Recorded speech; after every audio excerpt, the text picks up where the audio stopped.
Aloha, good morning, good afternoon, and good evening. And thank you for joining us for Pacific Forum's fourth Comparative Connections Roundtable on the subject of flashpoints in the Indo-Pacific following the Russian invasion of Ukraine. My name is Rob York, Director for Regional Affairs at the Pacific Forum, editor at Comparative Connections, a triannual e-journal of bilateral relations in the Indo-Pacific, and your MC for today's event. For those of you who are not familiar with the publication, Comparative Connections is published 3 times a year, providing timely analysis on key bilateral relations across the Indo-Pacific. A link to the key findings from our previous roundtables on the topic of South Korea's presidential election can be found in the chat box now.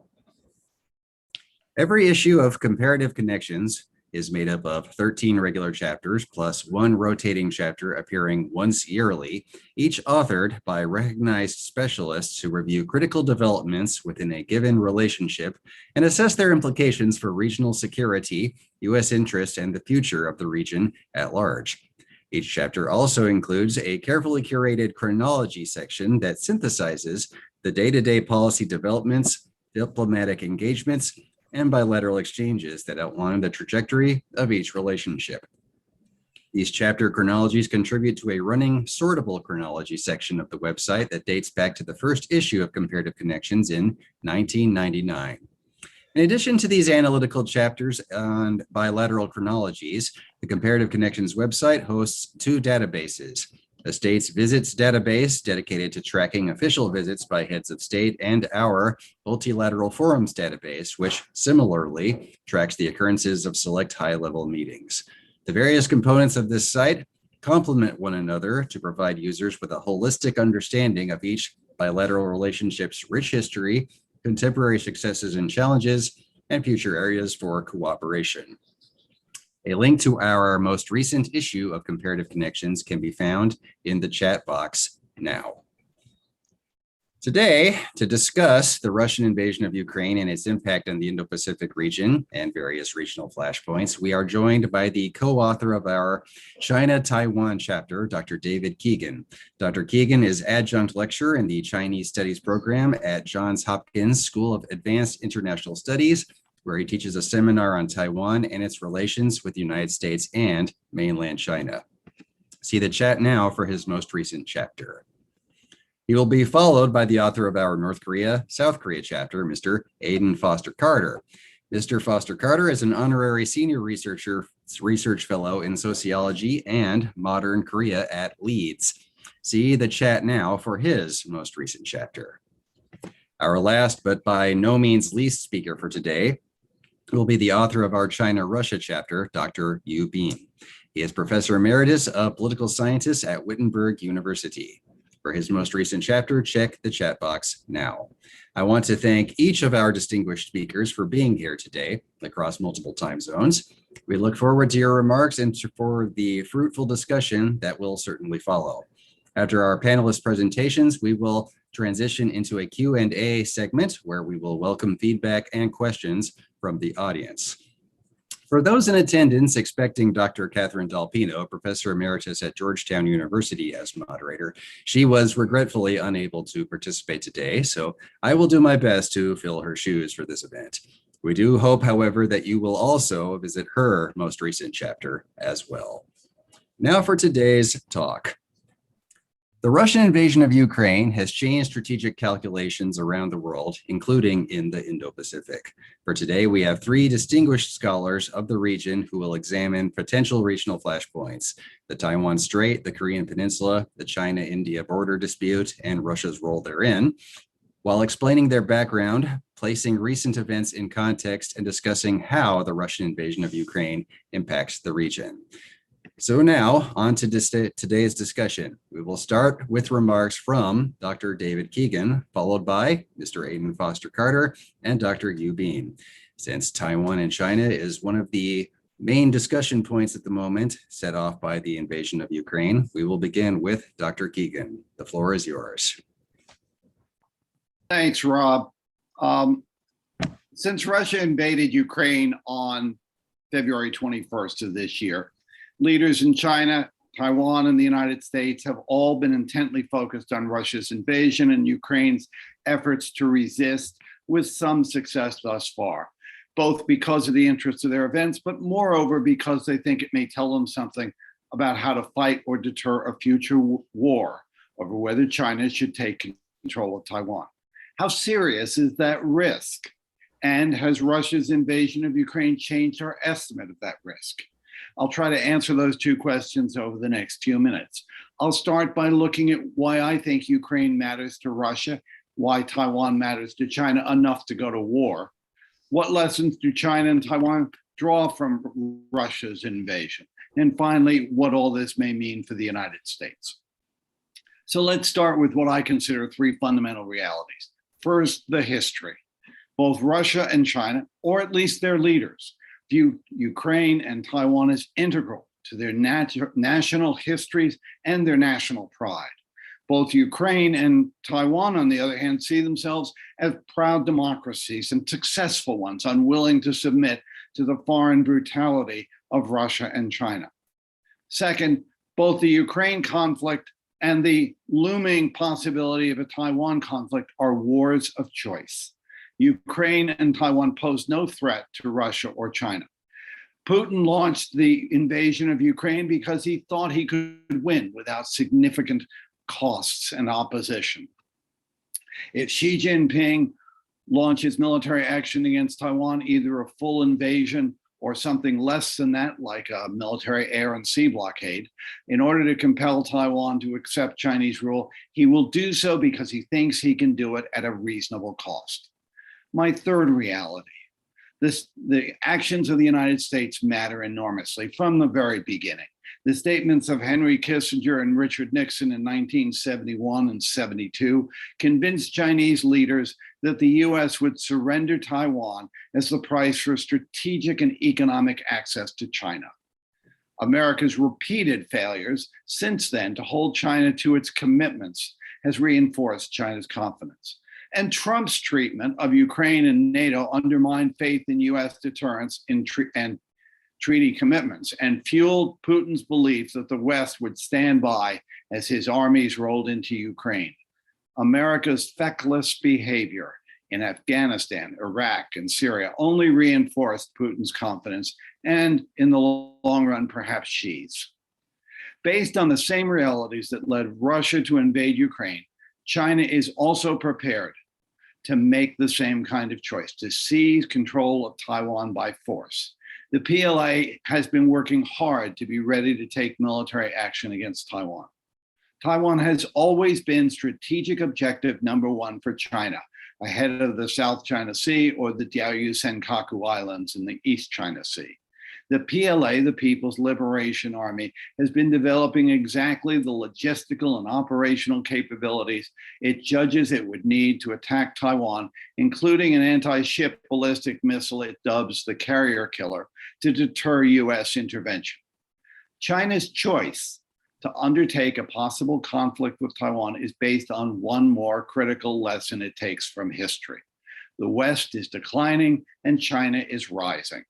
Whether true or not, this conclusion fuels China's self-confidence. China sees two other and much less reassuring lessons in the Ukraine war.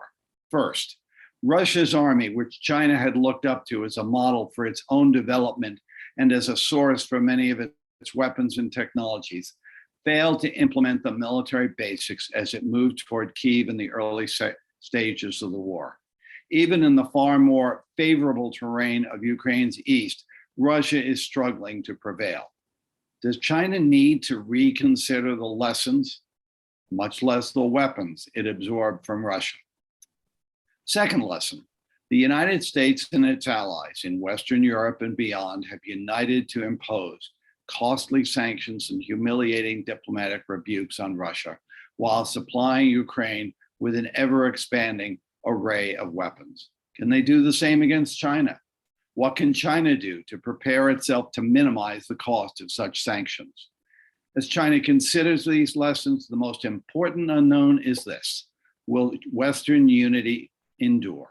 If China takes military action against Taiwan, what could it do to fragment the Western alliance? And it's got some good lessons.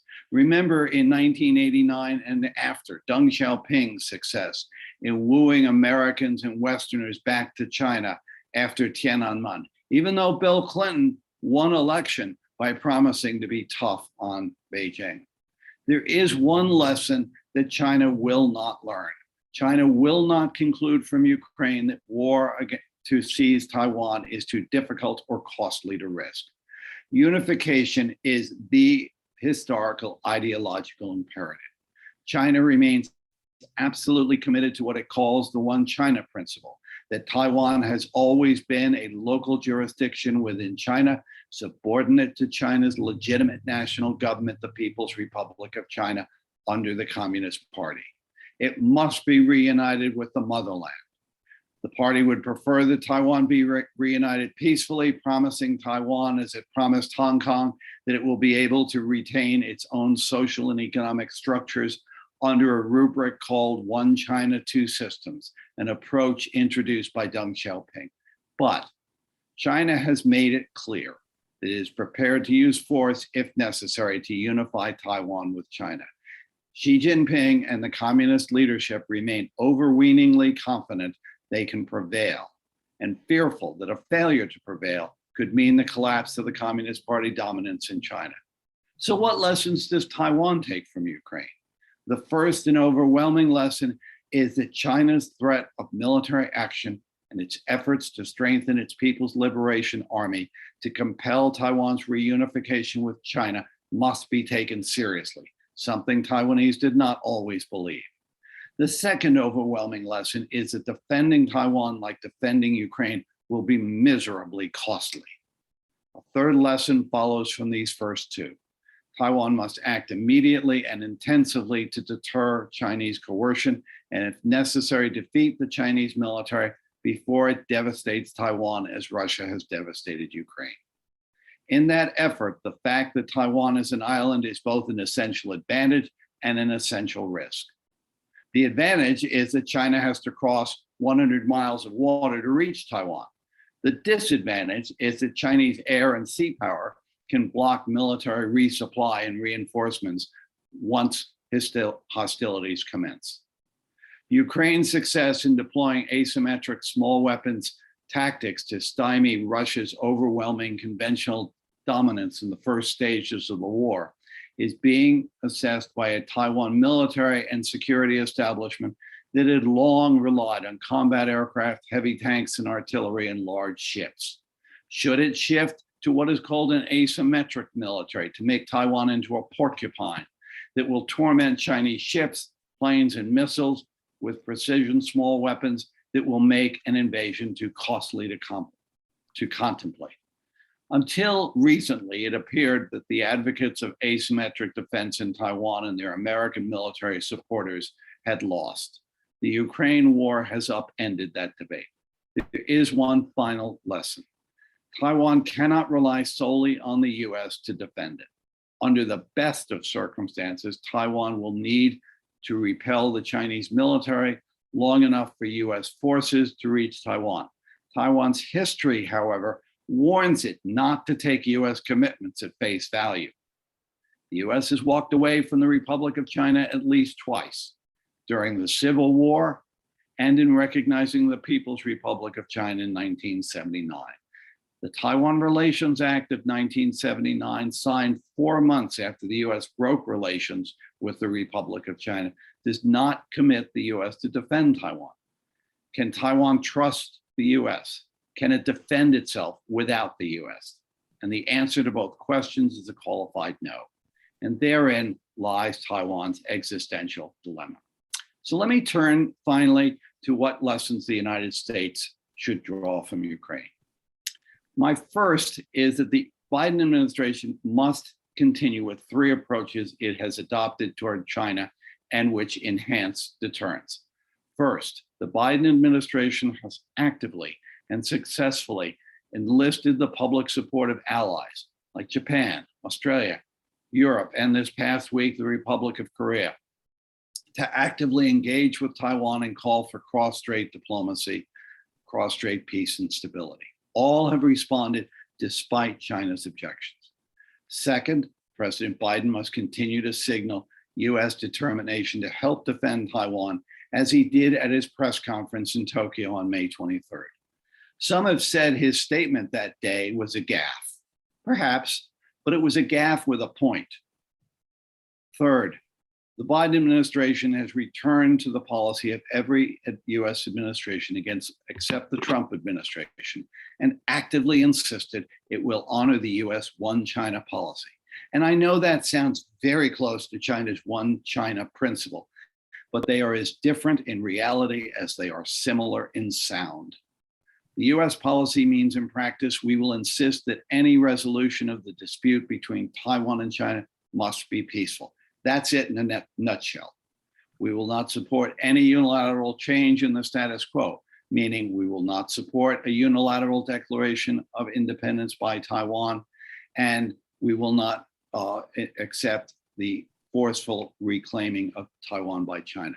We do not oppose the unification of China and Taiwan, provided it is peaceful, without coercion of any kind. And that means necessarily with the support of the people of Taiwan. That was the message of Secretary of State Antony Blinken's recent speech on China policy. Some have called that speech boring, and I get it.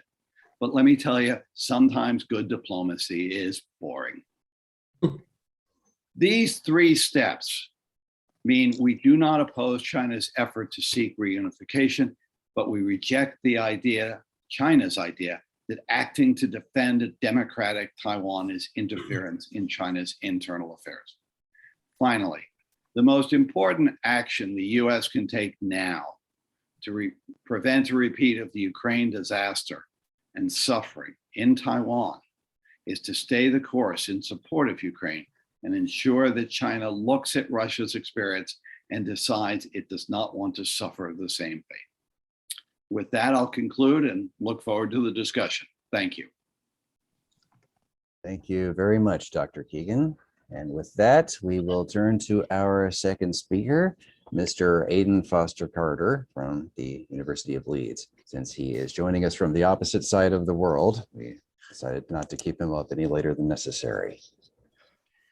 That's very kind, Rob. Thank you very much indeed to you and to Pacific Forum for organizing this very timely panel. I learned much from what Dr. Keegan has just said. I will try get to be as focused on the Ukraine implications specifically, but if I can just do one little plug, by a happy coincidence, the Shangri-La dialogue of the IISS, which I'm sure you're familiar with, has just concluded in Singapore, and they publish each year a volume called Asia-Pacific Regional Security Analysis. I have a chat for my sort of correct views on absolutely everything about Korea. Please refer to that. And it's free online for the first time ever. Normally you had to pay a large sum of money, but I think anybody in this audience obviously is interested in Asia and the region widely. The whole thing is free. So when you're not reading Comparative Connections, take a look at that. So impact of Russia's invasion of Ukraine on the Korean Peninsula.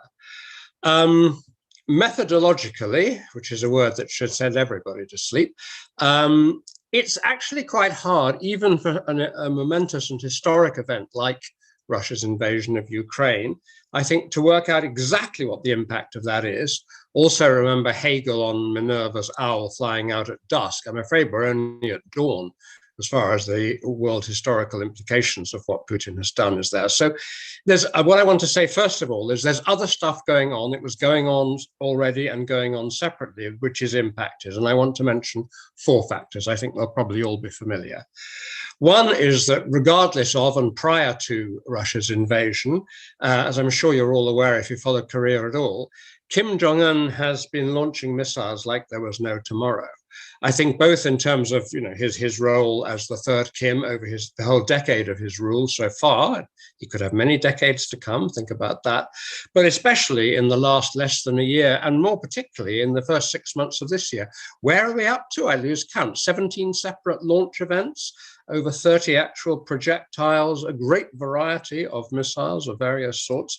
It's quite unprecedented. He was doing all that anyway. He did pause for the Beijing Olympics, a bit of decency there. But it's going on as we speak. It's a huge challenge. Secondly, and relatedly, and this surprised me, but I will put it this way, a completely invertebrate global response. The period since 2006, when we had at least a hard-won nominal unity in the United Nations Security Council, when Russia and China did, sometimes with some arm twisting and negotiating, did sign up to the successive resolutions, about a dozen of them, condemning North Korea for its nuclear tests. And of course, everyone's expecting one of those again soon, and its ballistic missile launches, which are banned by previous resolutions. That has collapsed. Not to go into the detail, that there isn't time. I mean, when it took till May for the US even to try to put a resolution formally to the Council. And of course, Russia and China vetoed it. They say that America needs to have more positive policies, et cetera, et cetera. So we've got Kim Jong-un launching all this stuff. Basically, he's completely succeeded. I have to say, I think allied and global policy, I say it with no pleasure, but it lies in ruins. If the idea was to stop North Korea becoming a nuclear weapons state, having these weapons and the means to launch them, we have entirely and completely failed. I say that with no pleasure, but I think we have to acknowledge facts. So we have that happening. We have the feeble global response. Quite separately, we have, of course, political events in the half of Korea that is democratic. Again, I'm sure everybody here knows the South Koreans held an election in March. Very narrowly, a rather untried conservative, Yoon Suk-yeol, displaced Moon Jae-in. You probably know South Korean presidents only get 5 years and you're out. You're not allowed to stand again. But anyway, the continuity candidate was Lee Jae-myung was defeated. So we have the Conservatives back in. They are more, Yoon is more hawk-like. He's learning fast. He's more skeptical about North Korea. Caused a bit of a stir on the stump by seeming to recommend a preemptive strike on North Korean missiles, and definitely very keen to buttress the alliance with the US and to repair fences with Japan, which Moon had rather damaged, but that's another story. So that's my third factor that was happening anyway, regardless of the invasion. And the fourth one, of course, is the broader context of the strains between the United States and China rather widely. And Moon Jae-in, who's probably better known and probably wants to be better known for his attempts to create peace on the peninsula, which worked for 1 year and then didn't work for another 3 years, but it seems to me he kept pretending that it was still going in some way. But what he's less famous for, he spent more on arms. He increased arms spending in the Republic of Korea rather faster than his conservative predecessors. That's one thing he did. Of course, not all of that is about or against North Korea, but let's not talk about China in the South Korean context. And the other thing he did, very interestingly, when he was invited to the White House last year as Biden's second visitor, the first also being from Asia, the then Japanese Prime Minister, he took with him, in the best old Korea Inc. traditions, the heads of all the chaebol, the big conglomerates, Samsung, Hyundai, etc., and they signed a total of about $40 billion worth of deals to invest in the United States, basically in supply chains in things like semiconductors, chips, and electric vehicle batteries, supply chains that are bypassing China. So you've got this. I'm a little bit away from the peninsula now, but it's in terms of a broad context, and particularly how matters are seen in South Korea, quite how that plays out is very relevant too. Anyway, that was all the stuff that was happening anyway. What is the impact that we've had from Ukraine? Three things. So I shouldn't say Ukraine from Russia. It's Russia that's damn well doing this, and it's Ukraine that's being done too. First of all, it's reinforced what was already happening diplomatically on the peninsula, a sort of neo-Cold War lineup. Back in the day, some of us old guys on the panel will remember, it used to be talked about as two triangles. The two Koreas each had their big power sort of sponsors, allies, and not the relations are always smooth, Soviet Union and China on the one side, US and often unhappily Japan on the other side. It's kind of like that now. Of course, the huge difference is that South Korea, for the past 30 years, has built very, very important economic relations with China and pretty important ones with Russia as well. Russia is not a political player on the peninsula anymore, in my view. But what is happening is, in terms of diplomatic cover, Moscow and Beijing seem to be giving Kim Jong-un diplomatic cover regardless. I mean, more or less whatever he does. It will be interesting to see if and when he does do a seventh North Korean nuclear test, the first for 4 or 5 years, I imagine that Russia and China will feel obliged to issue a pro forma condemnation, but I think it'll just be a pat on the wrist. In the climate of hostility that we have, we already had between the US and China, and we now have in spades between US and Western powers and Russia, North Korean mischief making, which we tried to think, the whole world was ally against this annoying solo power. Not anymore. Moscow and Beijing, I think, can tolerate it. And North Korea, of course, has been very strongly pro-Russian ever since the invasion of Ukraine. Secondly, it's all a bit awkward for South Korea. South Korea never likes politics to stop the business of business, quite honestly. As far as I know, Russian gas and coal are still being bought, and arms are not being sent to Ukraine. When Zelensky thanked 30 plus countries by name a little while ago, South Korea was not among them. It's a rather reluctant sanctioneer. Of course, this is over the political transition, and this may change a bit under Yoon. A delegation from his party went to Kyiv, although apparently the South Korean government wasn't terribly keen about that. But we'll have to see. South Korea basically wishes that it all wasn't happening politically. Economically, there are some supply chain issues for South Korea, but they are not enormous. I've also heard it speculated that Kim Jong-un might be rewarded by Putin by getting more cheap oil and gas, which of course would be in defiance of sanctions. Russia might have some of that to spare at the moment, though I don't know. But I'm not aware of any empirical evidence of that. But the main consequence, of course, the area that we're all worried about, it has already, Putin's actions have already emboldened Kim Jong-un. The unthinkable is now thinkable. That doesn't necessarily mean it's doable, but it is sayable. And again, some of you here will be familiar, but on April the 25th, when the North Koreans held one of their big military parades in Pyongyang, Kim Jong-un said the following, and I need to quote this, I'm afraid. I won't quote all of it. He made reference, if any forces try to violate the fundamental interests of our state, our nuclear forces will have to decisively accomplish its unexpected second mission. What the hell does he mean? Well, we don't know, and he may not actually know, but he clearly enjoyed saying it. The whole idea is that you can now, in terms of the absolute recklessness, I think The Economist recently pointed this out. I mean, in the days of the old Cold War, both sides were not reckless in the way they spoke about nuclear weapons and their use on the whole, with rare exceptions. Whereas nowadays, I gather on Russian television, they cheerfully threaten to put a nuclear torpedo off my country if we go on helping Ukraine. So, okay, talk is not the same as action, but I don't think it's a good sign for the peninsula or anywhere else where if people are going to talk like that. But anyway, there were 3 more sentences in that vein. So North Korea has always enjoyed menacing threats. And I suppose the whole point is you never know quite what they mean and what might happen to it, but it adds another notch to it. My last section then is what potentially could happen, what might Kim Jong-un do. Brad Glosserman, who will be known to many here of this parish and others, of Pacific Forum, wrote a very good piece for PACnet, and it was also in Japan Times, making the case against an article that I argued that North Korea's arming itself is purely defensive.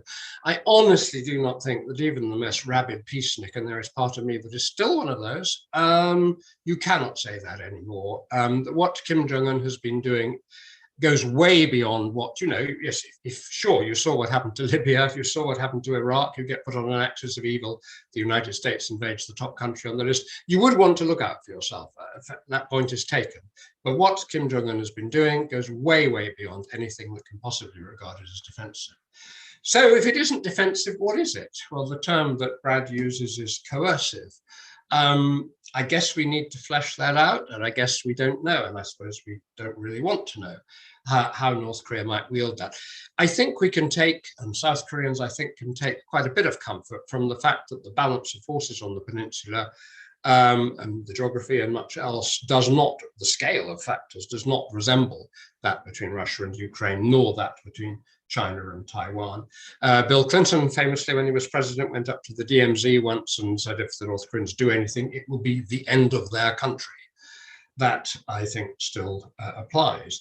I think that North Korea knows that. And of course, all of us are debating the more so since Putin's invasion. You know, what is rationality? People will do rational things. No one will seek self-destruction. No one will get into stuff they can't get out of. Well, maybe he has. But I do not think that North Korea will do anything stupid. On the other hand, I think that the historical record shows that North Korea is, in that much overused phrase, a rogue state. It is a country that will always do whatever it can get away with, which, as you probably know, in the modern era includes robbing banks by online for no conceivable political reason, just to actually make some money. I don't expect a rerun of 1950. Tanks are not going to rumble across the DMZ. It wouldn't be that sort of a war anyway. I also disagree with Brian Myers, a great authority who I much admire. I don't think, unlike what Dr. Keegan said regarding China and Taiwan, the unification is a goal. In China, it seriously matters. They mean this. It's a sort of running saw that Taiwan is there. It's not quite like that for the two Koreas anymore. It certainly isn't in South Korea. I don't think it is in North Korea either. I don't think, as Kim Jong-un wakes up each morning and thinks of the various problems he has to deal with, that oh my goodness me, the South is still not ours. I think there is enough grasp of reality in the North that you can't do that anymore. So he'll be careful, but he'll see what he can get away with. Final point. Again, it's quite widely debated. The South Koreans, you will be unsurprised to learn, are beginning to debate whether they need a nuclear deterrent of their own. That is not a new debate. It's been discussed for quite a long time in South Korea, in fact, very long time ago. In the days of the dictator Park Chung-hee, he started a secret program for the bomb, and the Americans found out and stopped it. Surveys tend to show that a majority of South Korean public opinion thinks South Korea should have this. And so the combination of both what Kim Jong-un was doing with the missiles anyway, and now Russia's invasion of Ukraine has revived that debate. I see that at the Shangri-La dialogue, the new South Korean defense minister said that South Korea will dramatically enhance response capabilities of the ROK military. We'll have to see what that actually means. It's certainly not the new government policy at all. So in sum, to say something that I guess is banal in a way, obviously the Russian invasion of Ukraine adds to anxiety on the peninsula. What will come of that anxiety remains to be seen, but the anxiety is bad enough. I don't think it's as great, though, as we were told, as far as China versus Taiwan is concerned. Thank you. I'll leave it there. Thanks a lot, Mr. Foster Carter, for your insights, as always. And in conclusion, we will have Professor Yu Bin from Wittenberg University, who will be here to talk about the perspective from China and Russia itself. He has been providing a lot of really prescient commentary on China and Russia's relations in the lead up to the Ukraine invasion, as well as offering his insights on what it has meant for China's relations with Russia and Ukraine thereafter. So with that, we will conclude with his presentation. Dr. Yu Bin, you're next. Thanks, Rob. Thanks, Pacific Forum, for inviting me on this forum. I'd like to share some of my observation about the topic that I was given, the Sino-Indian border dispute and the role of Russia, and how the Ukraine conflict, Russian invasion of Ukraine, affected Asia Pacific in line with Russia's role in mediating the Indian-China border dispute. Let me start with a very brief background. There are two major border disputes in the past 5 years. 2017, there is a quite long period of standoff of China-Indian over a portion of the western part of the joint border. And then the more recent one, which is more serious, coming in late May 2020, about 2 years ago, that led to some casualties on both sides. India has something like 20-some soldiers died. The Chinese about 4. So these are the more recent development. So these all occurred before the the ongoing Russian invasion of Ukraine. I like to put this issue in the framework of the Russia, India, China, kind of like a so-called trail or triangular mechanism, the so-called RIC, Russia, India, China. And then I would like to see how Russia's role in this particular conflict has been rather limited, and how the United States now catching up with the role of India in its overall Indo-Pacific strategy. So let me start with the RIC framework. The idea of three triangular non-Western powers started from 1996 with the former Russian Foreign Minister Primakov, and so that was how it started. But for a long time, it remains rather sleepy or not very effective. Mostly it was annual dialogue starting from year 2001. I think the foreign ministers of all three countries met almost annually. And so this kind of like a triangular mechanism, essentially sponsored by the Russians as its kind of a countermeasure to the post-Cold War US-led domination of international system. So this is a kind of like the background, and it's continuous, but its role impact in regional and global politics remains rather insignificant, to be honest. So until the invasion of Ukraine this time, most Western observers actually did not think it's kind of like significant. They did not see that it would work. But I would argue that the RIC framework is perhaps not as strong or weak as it appears. This particularly true after the Ukraine conflict started. If you look at how India and China reacted to the conflict, both large non-Western powers chose to stay outside Western-led sanctions. And this is very clear. And they remained neutral in a way. It shows that kind of like, I'm not saying that this is because of the decades of Russian effort to get the three powers together. Rather, I would say these three countries remained independent, very independent of themselves, regardless of the RIC mechanism.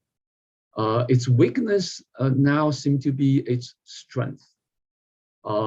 And precisely because they do not go together as the kind of typical alliance, they were quite independent of themselves. So after Ukraine conflict started, both India and China remained rather independent of the West. So this is something I think it's very important.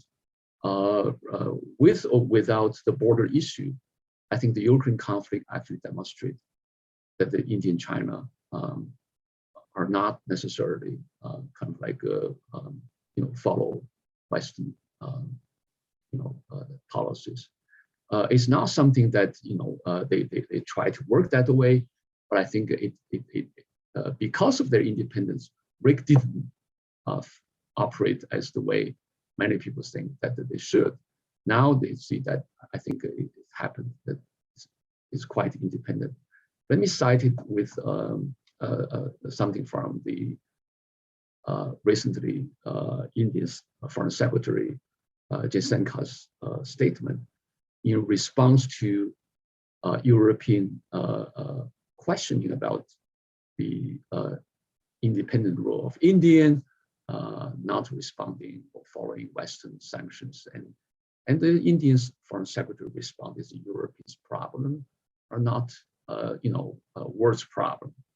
And Indians support, in the kind of like perceived support for Russia in the case of its Ukraine invasion should not affect, for example, its policies with China.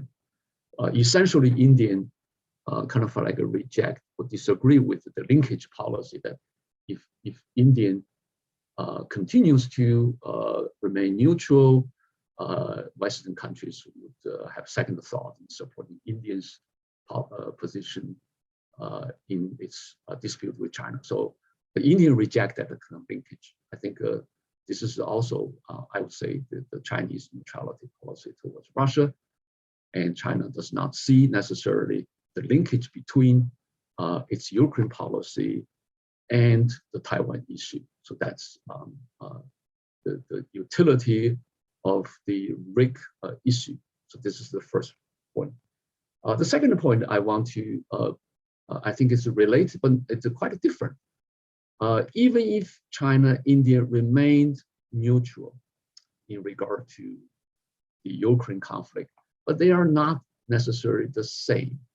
For example, India's kind of like neutrality in the Russian invasion of Ukraine does not affect India's continuous cooperation and alignment with the West in general and with the United States in particular, particularly in the Quad framework. India continue to participate and contribute to the US-led security framework. And more recently, Prime Minister Modi joined the third Quad summit in Japan. And India is also part of the Biden policy of the Indo-Pacific economic framework launched in Japan too. So this is the India's kind of like a case.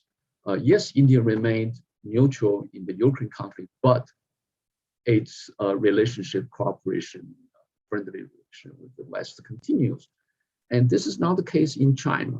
In the Chinese case, the Ukraine conflict can clearly undermine in the Chinese one and make relations with the United States much more difficult. And the Taiwan issue too is more difficult. So this is a very different kind of an impact of their respective neutrality. So this is my second point. The third point I want to make is about how the Russians play certain roles in mediating the Sino-Indian border conflict. I would argue that it's a useful role, but quite limited. And it's useful in a way to reduce the tension, providing a forum for the top Indian Chinese diplomats to meet in person. This was the case in, I think, in September 2020, when Russia hosted the annual Shanghai Cooperation Organization kind of summit in Moscow, and then on the sidelines, the Chinese Indian foreign ministers met, and the RIC also held there. So this is like a Russia's role, but the real diffusive, the soft land of the more recent border conflict was Prime Minister Modi's speech on June the 15th, June the 19th, 2020. This is about 3 months before the Russians' mediation. And Modi basically says no one entered Indian territory, nor were Indian troops taken over, Indian posts taken over.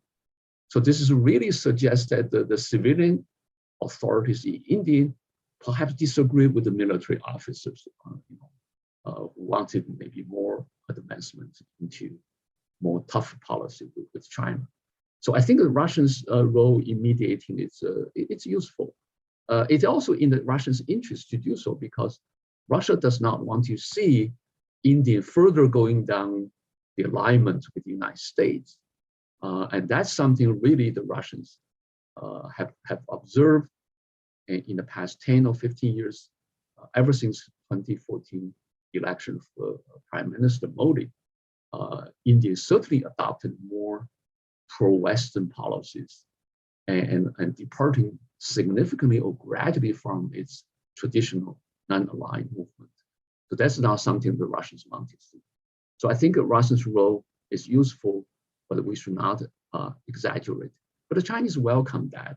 I think the Chinese really want the border dispute to be at least, not expanding, deteriorating, and currently I think the two sides continue to work on this.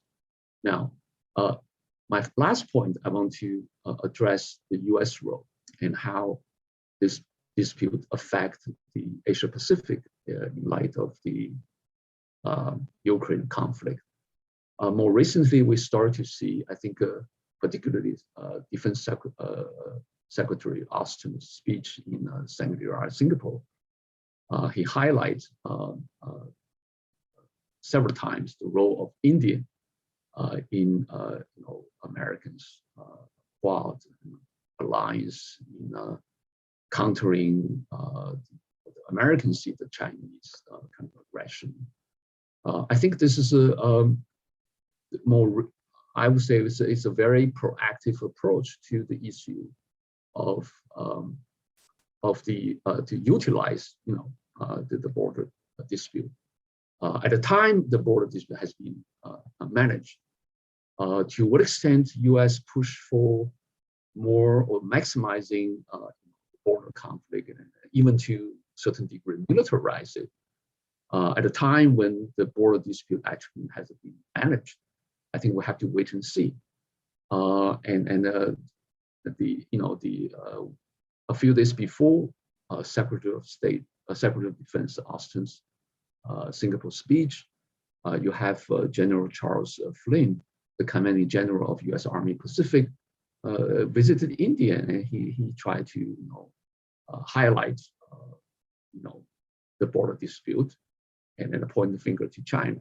And the Indian side actually has not directly responded to the U.S. push for more stronger Indian position. So the Indian side has been quite careful, and we have to wait and see how much this would affect us.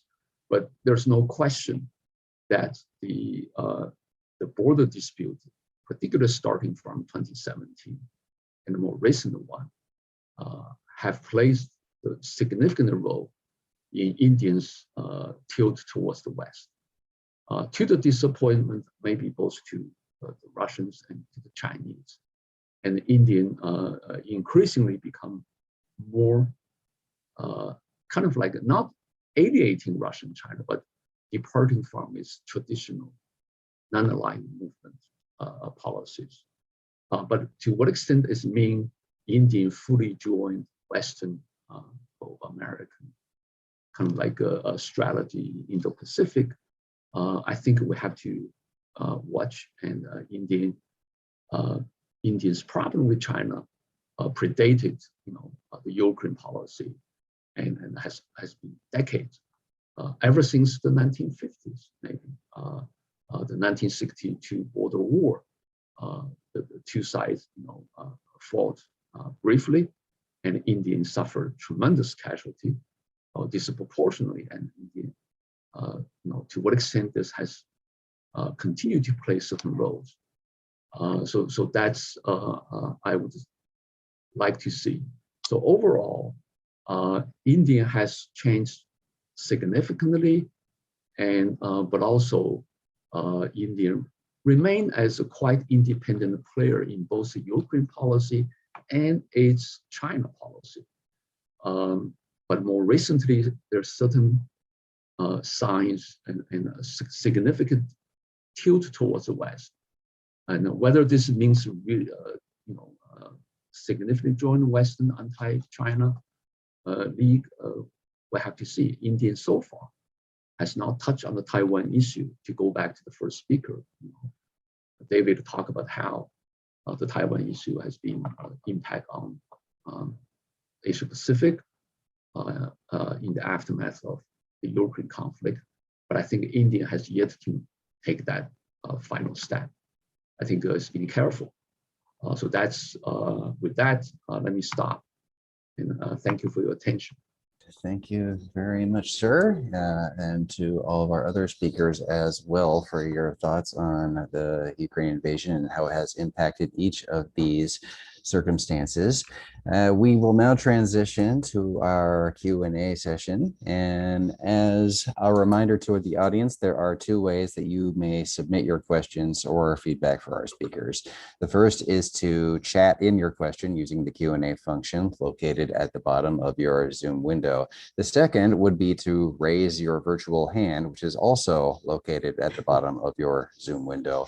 Once you have been called upon, Pacific Forum staff will enable your microphone. Please be ready to unmute yourself so that you can verbally ask your question, and be sure to state your name and affiliation for the group. With that, we have two questions already in our Q&A, and both of them come from David Camroux of Sciences Po in Paris. And the first one comes for Dr. Keegan, and the second is for Mr. Foster Carter. And after that, we will take a question for Professor Yu. Let's start with the question we have for Dr. Keegan, and that is, to what extent has what has occurred in Hong Kong in the last 2 years destroyed any naive or self-serving belief in the idea of one country, two systems? My sense is that in Europe, this is the case, and what is the impact in the US? After that, we will have the question for Mr. Foster Carter. To what extent has the AUKUS agreement changed expectations in South Korea on nuclear type capacities? Let's start with Dr. Keegan. Well, thank you for that question. Taiwan has been watching developments in Korea and the application of one country, two systems to Korea since the early 1990s. Deng Xiaoping promised that the way one country, two systems was applied to Hong Kong would be a model for the way it would be applied to Taiwan, and would persuade Taiwan that one country, two systems would be wonderful and Taiwan should just watch. And I remember in the 1990s and the aughts, and I would talk to people from Taiwan, and they'd say, yep, he told us to watch and we're watching.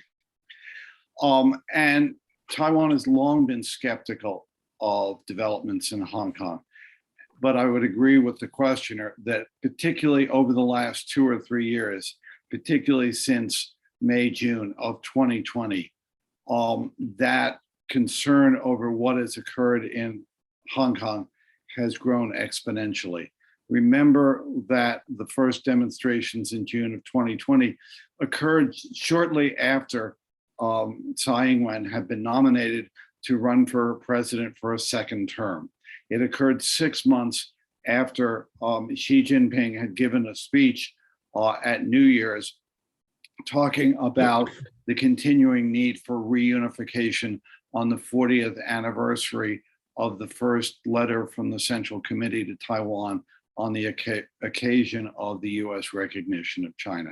And those events, that letter from Xi Jinping and the demonstrations in Hong Kong and the Chinese response, have essentially convinced, as the question suggested, any skeptics that Hong Kong is in fact an excellent illustration of what would happen to Taiwan were it to accept unification under any criteria with China. And it demonstrates the bankruptcy of one country, two systems. And by the way, it was a very helpful gesture by the Chinese leaders to help get Tsai Ing-wen reelected, which it did quite successfully. That's probably the only successful thing that horrible set of incidents accomplished. Mr. Foster Carter?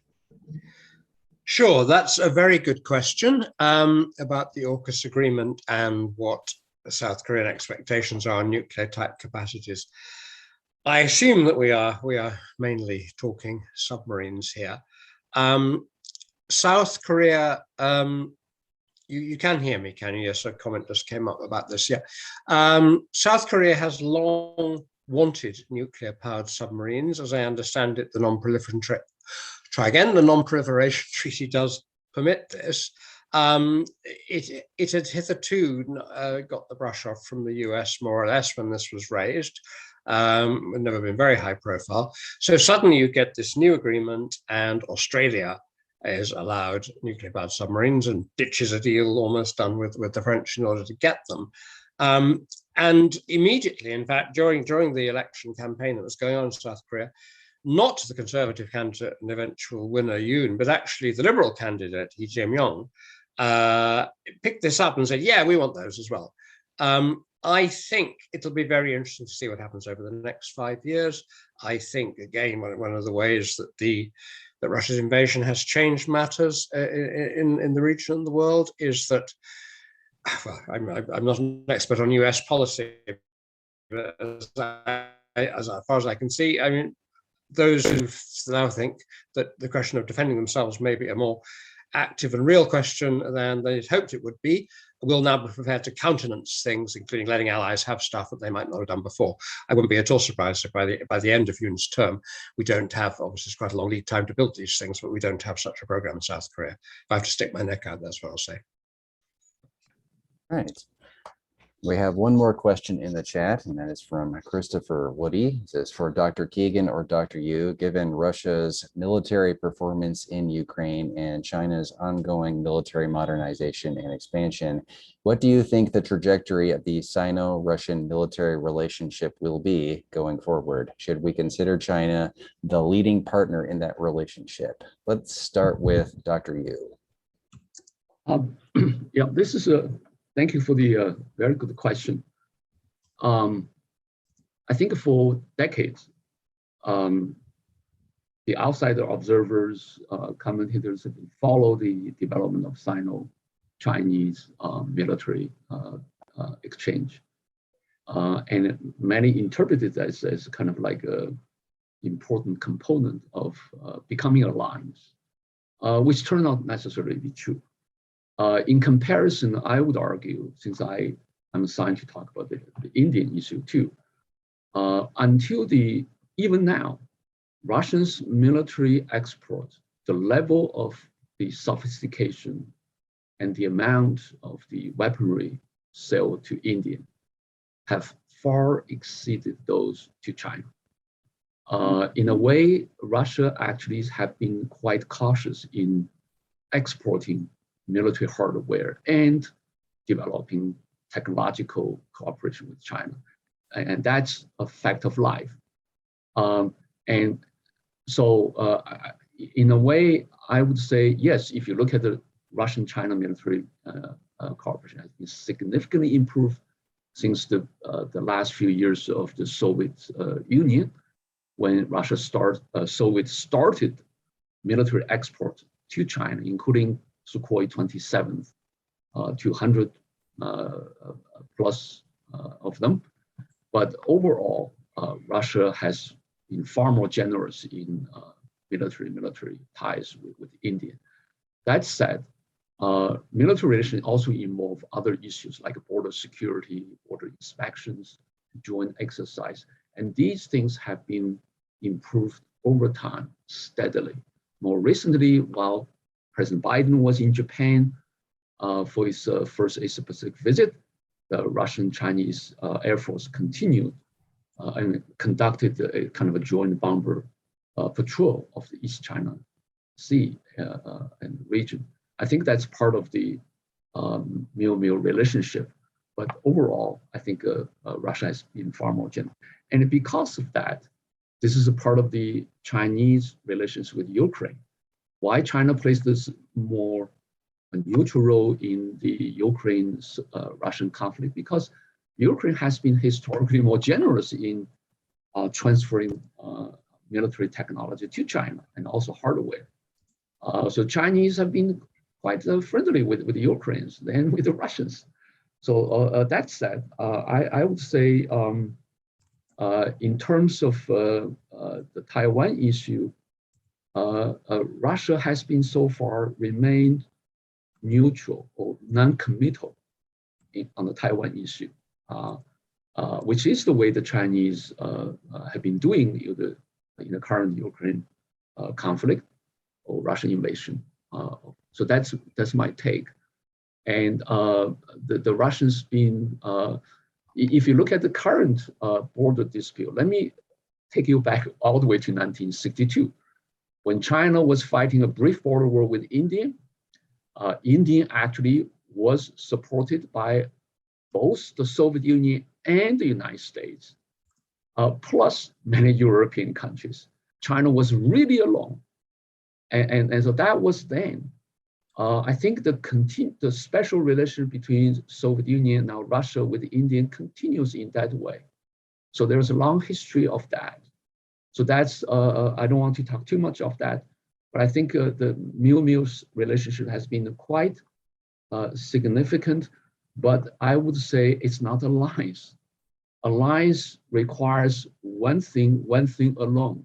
And that is something like a NATO Article 5. I mean, the NATO constitution. If one country is attacked, it means automatically lock into yourself. So Russia and China do not have that kind of automatically interlocking mechanism like a typical military alliance. And so that's the limits, I would say, of the Russian-China Miu relationship. A few days ago, Chinese Defense Minister Wei Fenghe in Singapore actually talked about that in response to the question to what extent China has supported Russia with the military hardware. His answer is China has not sent any materialistic things to Russia for the military operation. That's not the exact word, but roughly along the way. So Russia has a China-Russian relationship. I would use the word normal, not like a typical military alliance relationship. Okay, let me stop. Thank you. Question to Dr. Keegan, who I would be remiss if I didn't mention recently won an Excellence in Teaching Award among Johns Hopkins faculty. I think Dr. Yubin has really summarized it quite well. I would just highlight a couple of facts. One is that China has been engaged in a very serious military reform effort over the past 5 to 10 years, restructuring its military, moving it away from simply a ground-centric military, moving it more toward a military with theater commands that could take active leadership in conflicts. And so it's begun to reorganize its military independent of any modeling on Russia.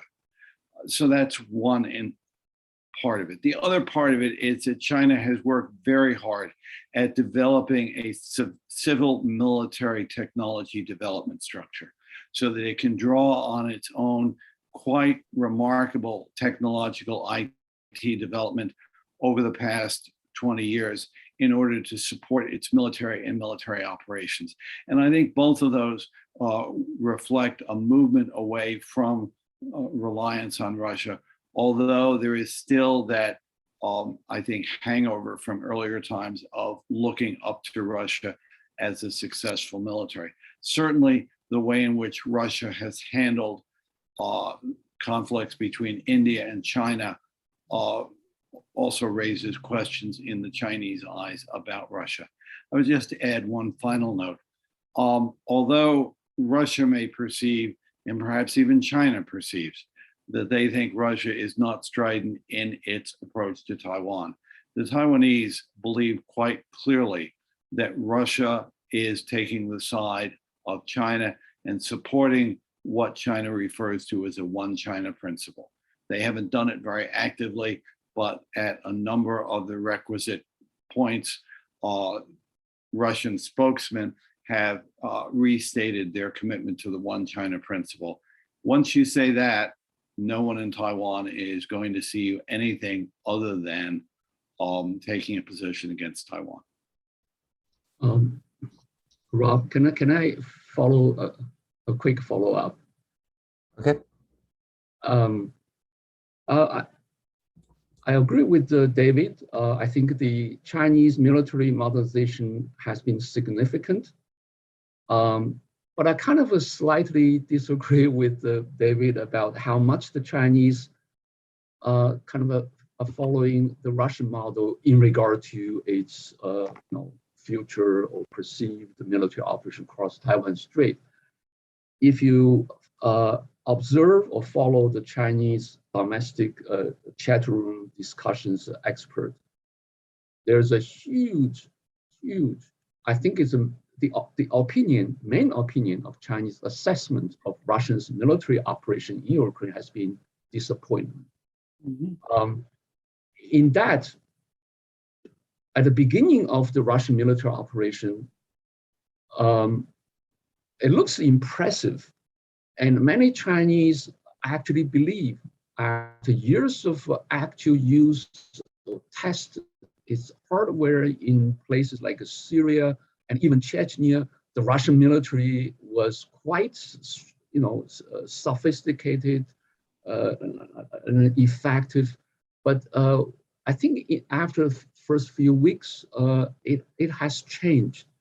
The Chinese start to see the limitations of Russia's application of the military forces in Ukraine, not as effective as actually as problematic in a way. So I think the assessment has been evolving, has been changing. Yes, the Chinese have been kind of like try to learn through those joint, annual military exercise, either within the SCO framework or the bilateral. I think the Chinese have been participating in the Russian military exercise in the past few years. But the Ukraine case actually demonstrated the Russians' problems. So this is something I would say we need to be careful not to overdraw the lessons of Chinese past observation of Russia. But this is one thing. The military, David mentioned a very interesting point. I would say that's very important. The connection in Chinese military technological development, there is a strong growing input from the civilian sector into the military. And that is something significant. Let me give some credit to Glossman. I forgot exactly when, I think that at least 10 years ago, when he published an article, I told him that the article was translated to Chinese, published by Huanqiu Shibao, the Global Time. And the idea was the United States should be careful in pushing for arms race with China, because China may outpace the United States, similar, if not exactly like the United States did for the Soviet Union in the Cold War. Now, I think if you look at the Chinese economic power and its military models, has been kind of parallel. There's a growing significant civilian sector input into this. And one of the key problems of the Soviet infrastructure was that there was a totally two compartmentalization of this military and the civilian, and actually developing Soviet military at the expense of civilian sector. Now, I think that America actually has that problem. The Chinese now learning the long-term lessons and is doing something, I think, quite different from the Soviet Union and Russia today. The kind of like two different sectors of civilian military has a growing interconnection. And in America, if you look at the ship industry, there's no commercial shipbuilding anymore. Building an aircraft carrier costs maybe 3 to 5 times more than the Chinese building one. So, and Brett's warning some years ago deserves some more attention, I would say. But to what extent that will affect Chinese calculation of Taiwan is another factor. I'm not going to go that, but I think David raised this very important question. and it's something that we, both in comparison with Russia, and also in comparison with the United States. Let me stop here. Thanks. Okay, we have one raised hand, and that is from Claire Tien. So let us hear from her. Yeah, thank you for all the informative talks. It was really nice to hear from all of the experts. I have a question mainly directed towards Dr. Keegan, but also I'm also just open to hearing other interpretations as well. My first question is on when Russia started increasing military capacity on the eastern border of Ukraine and also in Belarus, the Kremlin consistently denied allegations that they were building up to an invasion. So in case of Chinese invasion of Taiwan, do you think China will also try to take Taiwan by surprise? If so, how would they go about it, especially with the Taiwan Strait? This question is also, I'm also thinking about how China constantly violates the airspace defense identification zone of Taiwan and whether or not they have been using that sort of as a buildup, similar to Russia building up for Ukraine. My second question is a comment and also a question, as I'm also Taiwanese, and it's about Chinese public discourse. I was just back in Taiwan a few weeks ago, and I think that there's an optimism that comes from a complete place of fear. Thinking about war, especially in my home country, is pretty unbearable. So how can Taiwan better prepare for invasion if it would come as you predicted? I think in Ukraine, the 2014 invasion of Crimea and Donbass was a sort of primer to the current invasion, and they had an experience using their military capabilities while both China and Taiwan have not been in a war since with each other. At the same time, I think a lot of Taiwanese people who don't have direct ties to the Kuomintang feel extremely alienated from the conflict as they were never a part of this war to begin with. So to just summarize, how do you think Taiwanese people can start preparing for war that would come at some point? Thank you. I'll just go ahead if I may. Yes. First of all, Claire, thank you for some very important questions. Let's start with how I understood your first question of what could China do to take Taiwan by surprise? Remembering that the Taiwan Strait is 100 miles wide, and there are a large number of Chinese military facilities and Chinese military exercises that go on along the southeast coast of China. There are a lot of ways in which experts have discussed how you could transition from doing, for example, an amphibious exercise to moving against Taiwan, from doing an air exercise to moving against Taiwan. And so that is one possibility that concerns people. Another issue in there is that there is a real concern that China over the past 20 years has made its civilian military communication system very, very difficult to penetrate. So a lot of military orders could go forward without any ability for foreign intelligence services to pick them up. That's another concern. The other comment draws on your second question of Chinese movements in the air defense identification zone around Taiwan. This is separate from and distinct from any movement of China and Chinese military aircraft over Taiwan itself. We are mostly talking about military aircraft movements that are well south of Taiwan and generally west of Taiwan. They have, however, begun doing military activities, primarily air, but secondarily Navy, that has moved around the southern tip of Taiwan, around Olympi, up toward the east coast of Taiwan. They are doing those in increasingly large numbers. They are using those both for signaling, but also for exercising and for slowly accommodating everyone in Taiwan and elsewhere to the fact that the PLA Air Force is prepared to move there. And so that's part of this getting people used to the fact that the PLA is going to be moving close to Taiwan. And by the way, the PLA Air Force and Navy is going to be moving east of Taiwan and therefore in a position to cut off any effort by Japan or the United States to assist Taiwan on the eve of or during a crisis. Your third question about Chinese public discourse and the environment in Taiwan. And thank you for your comments based on your recent visit to Taiwan.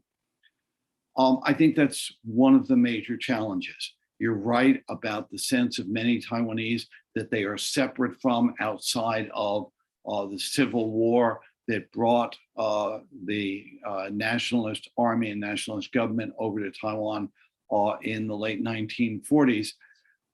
And there has long been in Taiwan a sense that Beijing will threaten military action, but will not take military action. And therefore, when you have these constant threats of war, do you begin to become indifferent to them? And that has been a concern of Taiwan leadership and also US leadership, particularly over the past decade, as China's military has grown stronger. And I think one of the things the Ukraine conflict has done is it has reminded people that you can have long periods of threatening behavior and threatening statements and discount them, only to find out that you have a war on your hands. And I think from Taiwan's point of view, that has been one of the painful but useful lessons of Ukraine. How long that lesson will hold and how willing Taiwan will be to take the hard actions it needs to take in terms of training reserves, training civilians, and spending money on its military. That's a question we don't have an answer to yet. In conclusion, we will put final questions to each member of the panel, and I will start with Mr. Foster Carter. What do you think explains the cordial letters that were exchanged between Moon Jae-in and Kim Jong-un before the former's departure from the South Korean presidential office? Is Kim attempting to stir up nostalgia for Moon now that South Korea has a conservative president? I was a little bit puzzled by this. We've had the peninsular equivalent, I guess, of the bromance letters, as some have called them, exchanged between Kim Jong-un and Donald Trump. I think that Kim Jong-un was trying to humor Moon Jae-in. I mean, it would be a whole other topic, really, and I suppose it is part of history now, trying to work out quite what Moon Jae-in thought he was doing for the years 2019 onwards. In other words, after the wonderful 2018, year of 2018, all the summits, it looked like we were going somewhere. And then it all stopped. Basically, Kim Jong-un took his bat home as soon as the Trump-Kim summit had broken down in Hanoi and had not yielded any sanctions relief or other tangible benefits. But somehow, for some reason, Moon Jae-in, who of course is from the north originally as a child, his parents are refugees, he's like a lot of people of his generation on the left and certain progressives in South Korea, takes nationalism and national unification very seriously, in a way that I think not so many younger South Koreans of any political persuasions do. So it's kind of a sacred mission. And he right to the end, he kept on talking, really, in many contexts, as if there was still a peace process. And so to the point where on a visit to Australia, for instance, he kept going on about a peace declaration. And there were some newspaper headlines because he said stuff that people read as meaning this is about to be signed. So not trying to go off the tangent here, but so I think that Kim Jong-un, reading his, I'm afraid what Kim Jong-un would regard as his adversary rather than his colleague, carefully and well, thought that humoring him at the last, thank you for all your efforts, even though I've spent most of the previous 3 years ignoring you, insulting you, having my sister insult you even more. He thought it would make it look as if there was a relationship, but I don't think it's just me. I'm not the audience, obviously, here, but I don't think anybody in South Korea, above all, was terribly impressed by this. We have another question in the chat for Professor Yu. It says, you mentioned here that Russia supplies more sophisticated military equipment to India than it does to China, and that Russia will never be comfortable in supplying China with the same. Would it be possible to name the type of hardware equipment you are referring to? Also, the Russian economy more or less relies on China, and the balance has tipped in the favor of China, has it not? Which was not the case with Soviet Union and China. This is a very good question. I think the Russian perception of China and Indian has been quite different. And for one thing, at least one thing, India has been a more distant power, while Russia and China share this joint 400 kilometers plus joint border.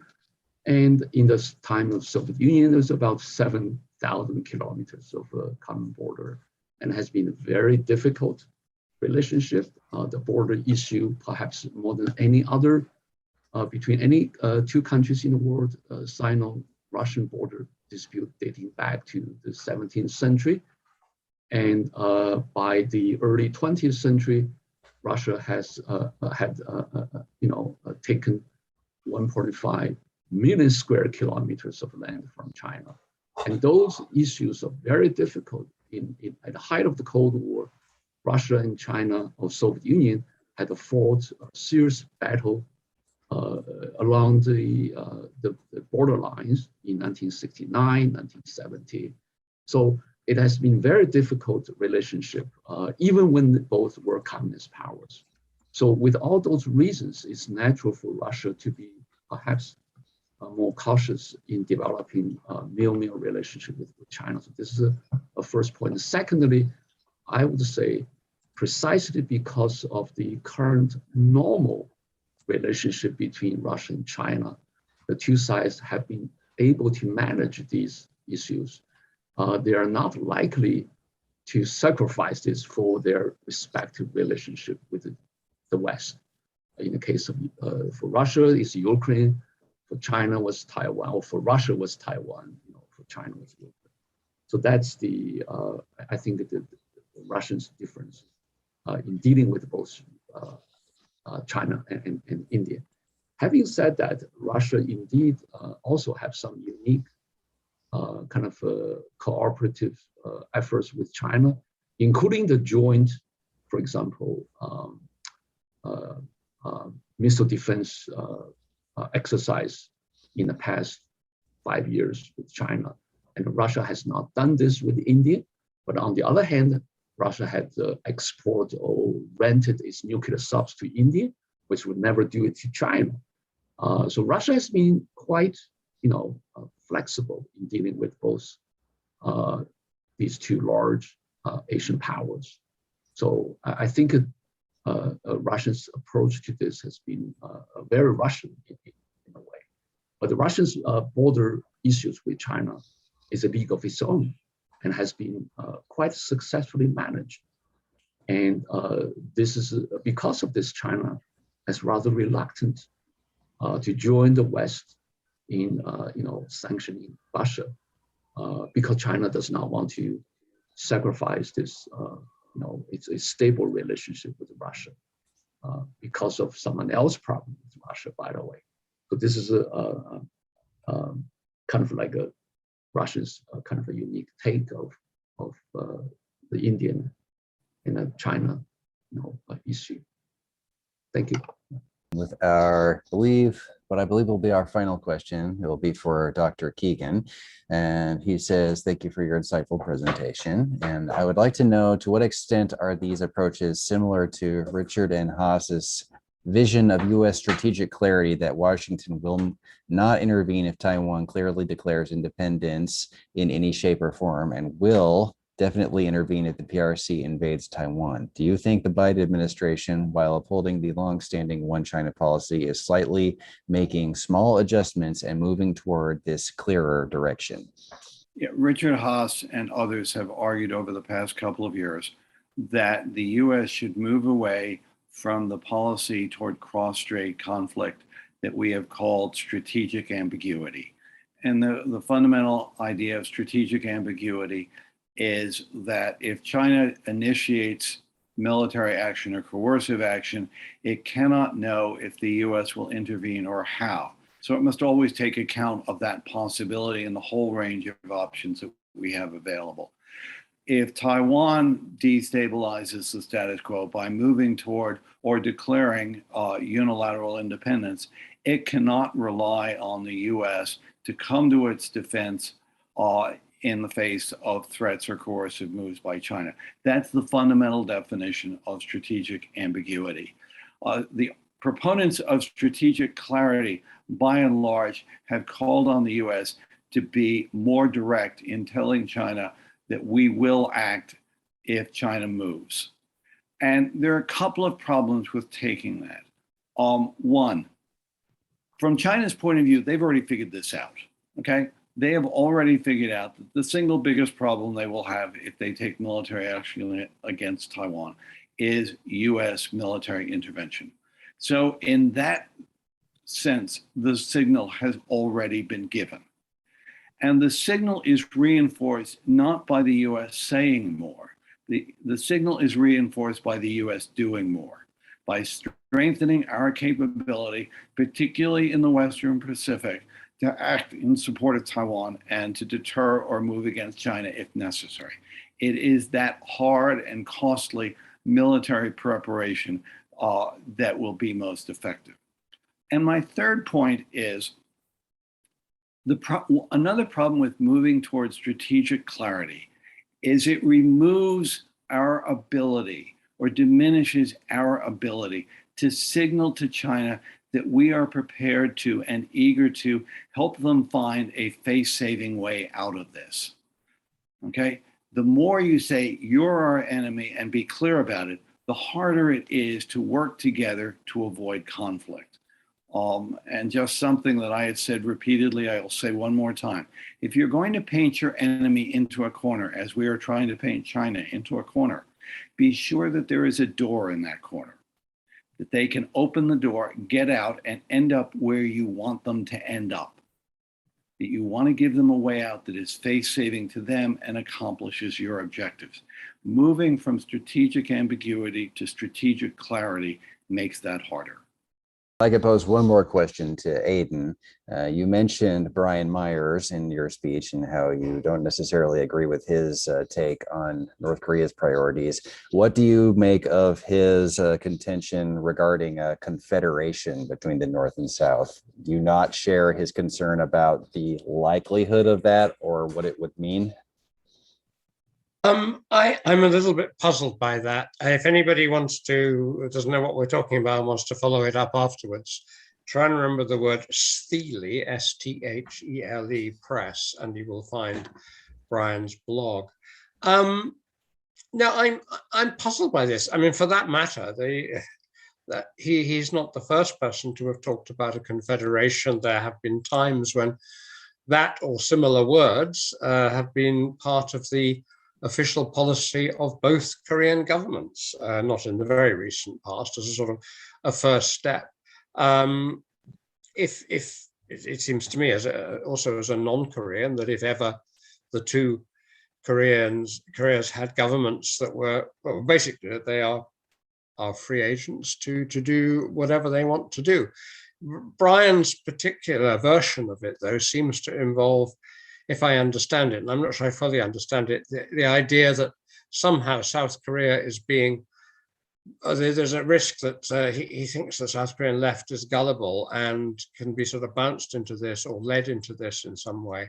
I mean, I actually think it would be, if the two Koreas could find a basis of genuine trust with one another, and I'm only bracketing, obviously, for purposes of the argument, the fact that they have allies and other states in the neighborhood and those allies have got interest. But if they could find some sort of modus vivendi, some form of word, some real or sort of semi-imagined constitutional arrangement, why would we even mind? So no, I mean, I don't really get that. And besides, South Korea is a democracy. The government changes at regular intervals, and people come in who are entirely skeptical of such a notion. So I don't think anything's going to, yeah, I don't accept Myers' fears. Sorry, I'm repeating myself now.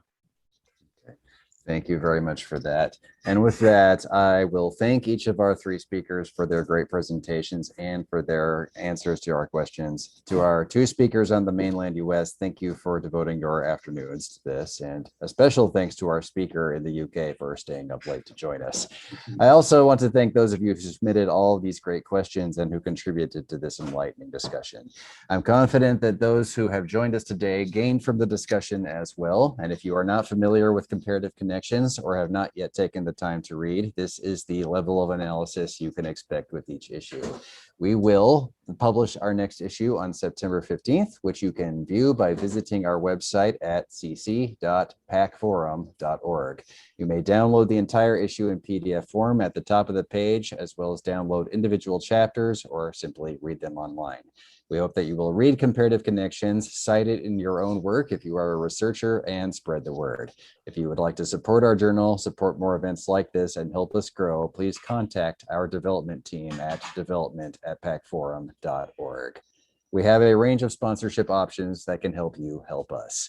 Thank you all once again, and we will see you in the near future. Stay well and stay safe.